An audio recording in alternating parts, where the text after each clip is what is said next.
Good morning बच्चों हम लोग संज्ञा के विकारक तत्व लिंग, वचन, कारक नामक पाठ का अध्ययन कर रहे थे बच्चों, जिसके अंतर्गत हम लोगों ने लिंग और वचन नामक पाठ का अध्ययन कर लिया है। आइए आज हम देखते बच्चों संज्ञा के विकारक तत्व कारक के बारे में जानेंगे। बच्चों आइए देखते हैं। बच्चों यहाँ पे मैंने कुछ वाक्य लिखे हैं, आइए पहले उस वाक्य को समझते हैं। देखिए यहाँ पे क्या लिखा है, माली गुलाब पौधों पानी दे रहा है। यहाँ पे बच्चों ध्यान से देखिए, माली गुलाब पौधों पानी दे रहा है, पहला वाक्य। दूसरा वाक्य, दिव्या भाई पार्क घूमने गया है। यहाँ पे बच्चों देखिए ये वाक्य सार्थक है लेकिन कुछ अटपटे से हैं, इनके अर्थ मुझे पूरी तरह से स्पष्ट नहीं हो रहा। क्यों नहीं हो रहा बच्चों? क्योंकि इसमें कारक चिन्हों का प्रयोग नहीं किया गया है। अब हम इसी वाक्य को कारक चिन्हों के साथ देखते हैं। आइए देखते हैं। माली गुलाब के, यहाँ पे बच्चों देखिए यहाँ पे के जो है एक कारक चिन्ह है, पौधों को ये भी कारक चिन्ह है। अब देखिए वाक्य पूरी तरह से स्पष्ट है, पूरी तरह से क्लियर है। जैसे देखिए माली गुलाब के पौधों को पानी दे रहा है, यानी कि कारक चिन्ह के द्वारा ही हमें पूरी तरह से वाक्य क्लियर हुआ, यानी कि पूरी तरह से हमको वाक्य समझ में आ रहा है। दूसरे वाक्य को देखते हैं कि दिव्या का भाई पार्क में घूमने गया। तो बच्चों यहाँ पे देखिए का ये भी एक कारक चिन्ह है और पार्क में यहाँ पे देखिए में भी एक कारक चिन्ह है। पहले हम इस वाक्य के बाद पुनः देखिए बच्चों, दिव्या भाई पार्क घूमने गया, यानी कि यहाँ पर भी शब्द तो सार्थक है लेकिन इसका अर्थ पूरी तरह से हम लोग को समझ में नहीं आ रहा। क्यों? क्योंकि यहाँ पर भी कारक चिन्ह का प्रयोग नहीं हुआ है। और पुनः उस वाक्य को हम कारक चिन्हों के साथ अगर हम देखते हैं तो पूरी तरह से वाक्य समझ में आ जाता है, यानी पूरी तरह से वाक्य क्लियर हो जाता है। जैसे देखिए दिव्या का भाई पार्क में घूमने गया, यानी कि अब यहाँ पे बच्चों पूरी तरह से समझ में आ गया कि यहाँ पे इस वाक्य में जो क्या लिखा गया, यानी कि क्या वाक्य कहना चाहता है। तो इस तरह से बच्चों वाक्य में प्रयुक्त संज्ञा या सर्वनाम शब्दों का क्रिया के साथ जो संबंध होता है उसे हम कारक कहते हैं। एक बार पुनः देख लेते बच्चों कि वाक्य में प्रयुक्त संज्ञा या सर्वनाम शब्दों का क्रिया के साथ जो संबंध होता है, जो क्रिया के साथ उसका संबंध बताया जाता है, उसे हम कहते हैं कारक। और उस संबंधों को प्रकट करने के लिए हम जिन चिन्हों का प्रयोग करते हैं उसे हम कहते हैं बच्चों कारकीय चिन्ह या परसर्ग। यहाँ पे देखिए उन संबंधों को प्रकट करने के लिए यहाँ पे देखिए, यहाँ पे गुलाब भी एक संज्ञा का शब्द है और पौधे भी एक संज्ञा शब्द है। तो इस माली गुलाब के पौधे यहाँ पे संबंध बताने के लिए यहाँ पे हम संबंध कारक का प्रयोग किए हैं। तो ये के और ये कर्म कारक, यहाँ भी संबंध कारक और ये अधिकरण कारक, ये चारों जो चिन्ह होते हैं, जो चिन्ह है, इन्हें हम कारकीय चिन्ह या परसर्ग कहते हैं। तो बच्चों किसी भी वाक्य में हम जिन कारक चिन्हों का प्रयोग करते हैं उसे हम परसर्ग या कारकीय चिन्ह या विभक्ति चिन्ह के नाम से जानते हैं। आइए देखते बच्चों कि कारक के कितने भेद होते हैं। तो बच्चों कारक के 8 भेद होते हैं। पहला है कर्ता कारक,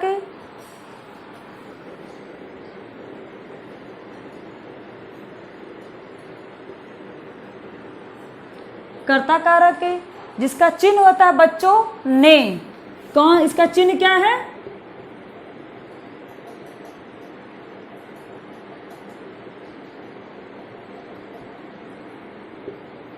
ने। दूसरा है बच्चों कर्म कारक, कर्म अर्थात जिसमें कर्म की प्रधानता होती है उसे हम बोलते हैं कर्म कारक, यानी कि दूसरा है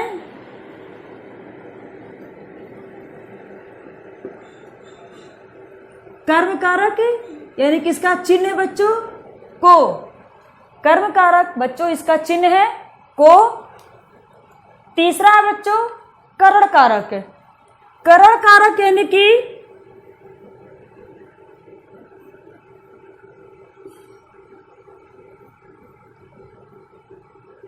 से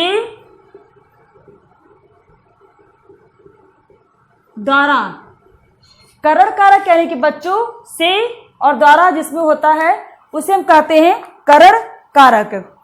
चौथा है बच्चों संप्रदान कारक, यानी कि संप्रदान कारक। चौथा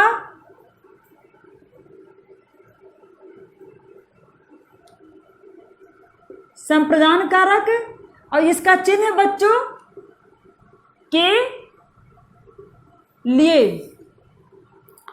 चौथा क्या है बच्चों? संप्रदान कारक, इसका चिन्ह है के लिए। अपादान का पांचवा बच्चों अपादान कारक।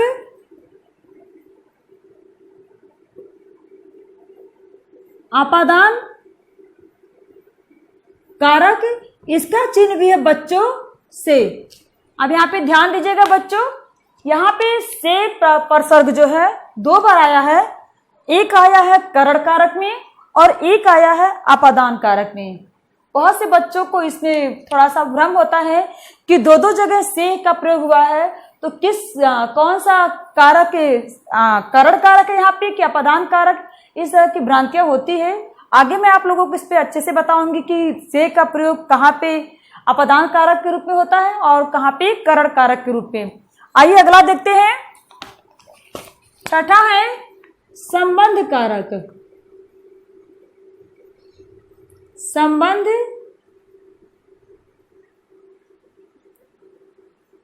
कारक, संबंध कारक का चिन्ह है बच्चों का, की, के, रा, रे, रे, नानी, ने, ये सारे जो है संबंध कारक है। यानी कि एक संज्ञा सर्वनाम का संबंध जब दूसरे संज्ञा सर्वनाम से मुझको बताना होता है, यानी शब्दों से बताना होता है, क्रिया से बताना होता है, तो उसका हम प्रयोग करते हैं इस संबंध कारक। सातवां है बच्चों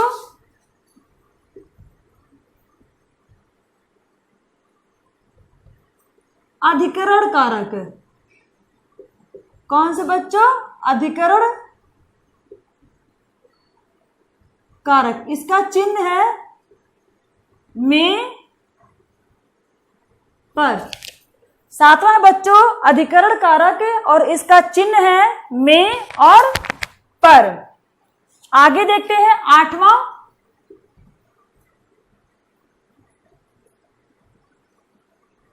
संबोधन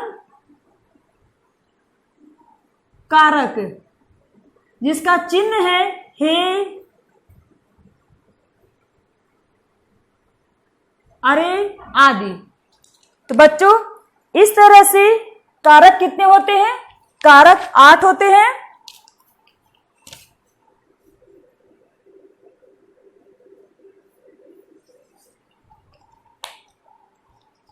यहां ध्यान से देखिए बच्चों, कारक के कितने भेद माने गए हैं?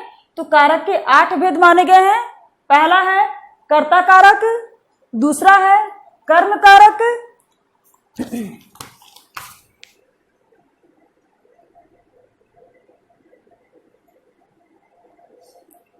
दूसरा है कर्म कारक, तीसरा है करण कारक, चौथा है संप्रदान कारक, पांचवा है अपादान कारक, छठा है संबंध कारक, सातवां है अधिकरण कारक और आठवां है संबोधन कारक। तो बच्चों कारक के कितने भेद होते हैं? 8।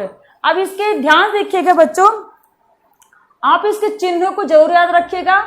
सिर्फ कारक का नाम नहीं, नाम के साथ साथ चिन्ह को बहुत जरूरी याद करना।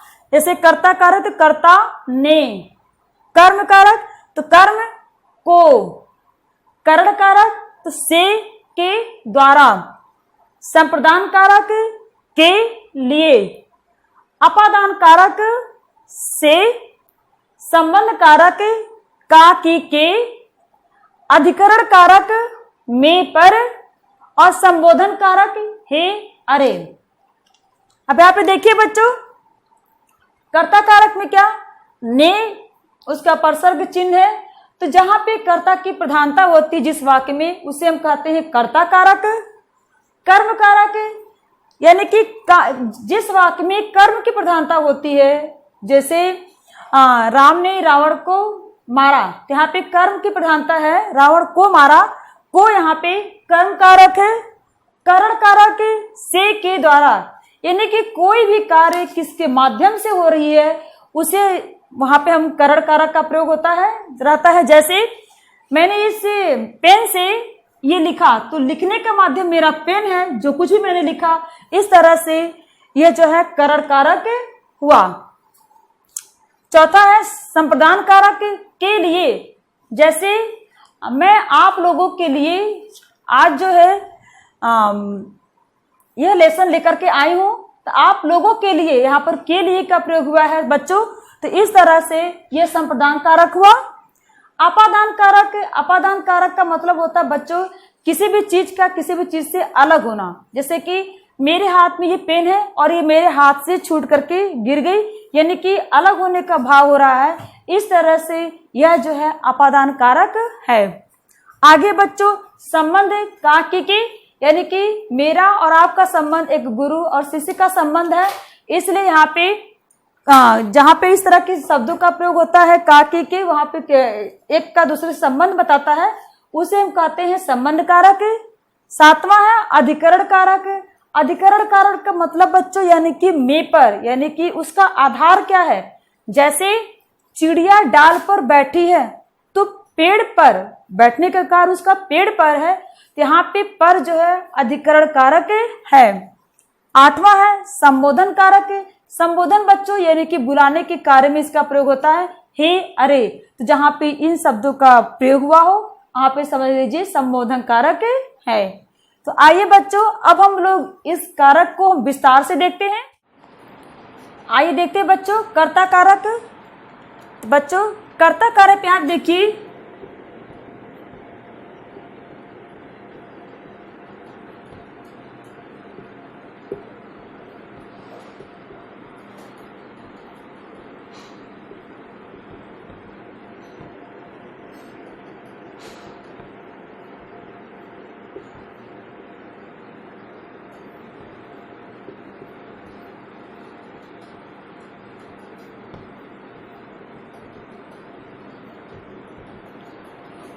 अब यहाँ पे देखिए बच्चों कर्ता कारक में अभी आपको बताया कि जिस वाक्य में कर्ता की प्रधानता होती है उसे हम कहते हैं कर्ता कारक। अब यहाँ पे देखिए लिखा प्रश्न, पहला वाक्य क्या है कि सुशीला गीत गाती है। अब यहाँ पे आप प्रश्न करिए कौन गीत गाती है। हम कौन लगा करके प्रश्न करेंगे बच्चों। जब हम कौन लगा करके प्रश्न करेंगे तो जो उत्तर आएगा वह जो है आपका वही उत्तर होगा। जैसे सुशीला गीत गाती है, तो कौन गीत गाती है हम क्रिया के साथ करेंगे, तो कौन गीत गाती है हम प्रश्न करेंगे तो उत्तर आएगा सुशीला। तो इस तरह से सुशीला यहाँ पे कर्ता कारक है। बात पुनः देख लीजिए बच्चों, अगर यहाँ एक वाक्य की सुशीला गीत गाती है, गीत गाने का कार्य कौन कर रहा है, सुशीला कर रही है, तो जाहिर सी बात है कि सुशीला कर्ता कारक है। अगर आपको ऐसे नहीं समझ में आ रहा तो आप प्रश्न करिए कि कौन गीत गाती है, तो जब कौन गीत गाती के बाद उत्तर मिलेगा वह उत्तर आप लोग का उससे पता चलेगा कि कर्ता कारक है। जैसे देखिए अब यहाँ पे हम इस वाक्य में प्रश्न करेंगे कौन गीत गाती है, तो सुशीला गीत गाती है, इसलिए सुशीला कर्ता कारक है। दूसरा वाक्य देखिए कि पंकज ने खाना खाया। यहाँ पे देखिए बच्चों पंकज ने खाना खाया, तो हम यहाँ पे प्रश्न करेंगे कि किसने खाना खाया। तो बच्चों जब भी कर्ता कारक की पहचान आपको करना हो तो कौन और किसने लगा करके आप लोग प्रश्न करेंगे, तो जो उत्तर आएगा वही समझ लीजिए वह कर्ता होगा। यहाँ पे देखिए किसने खाना खाया, तो पंकज ने खाना खाया। इस तरह से हमें उत्तर मिल रहा कि पंकज ने, यानी कि पंकज यानी यहाँ पे पंकज जो यहाँ पे कर्ता कारक है।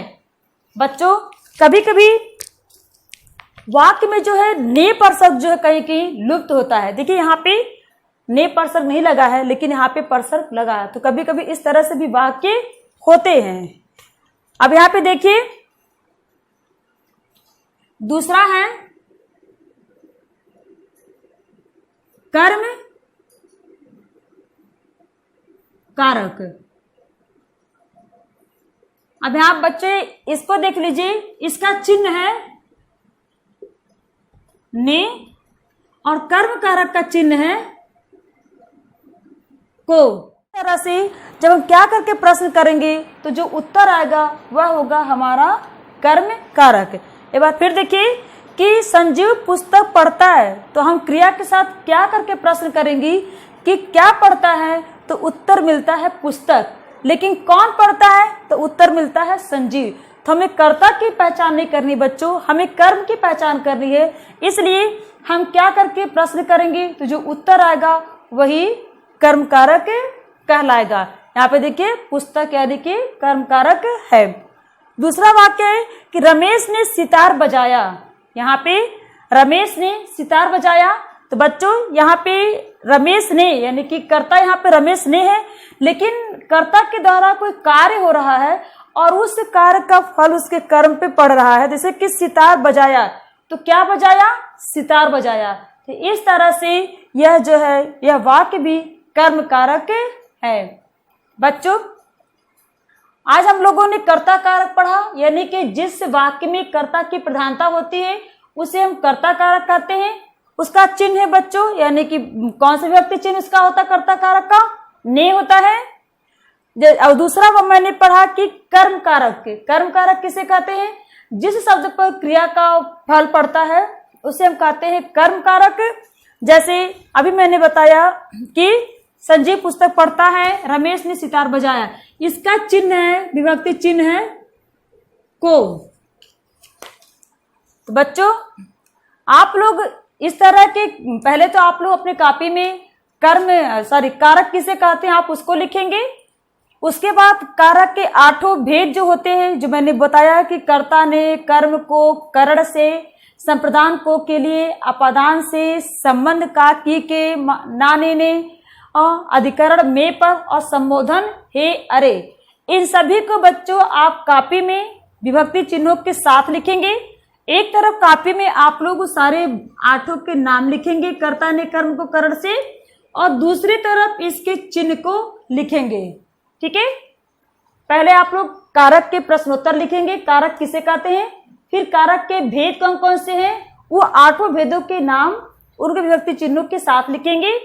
उसके बाद आप लोगों ने आज मैंने जो आपको पढ़ाया है कि कर्ता कारक किसे कहते हैं और कर्म कारक किसे कहते हैं, तो इस कर्ता कारक के कम से कम आप लोग 8 या 10 वाक्य आप इस तरह से लिख लीजिएगा कर्ता कारक के।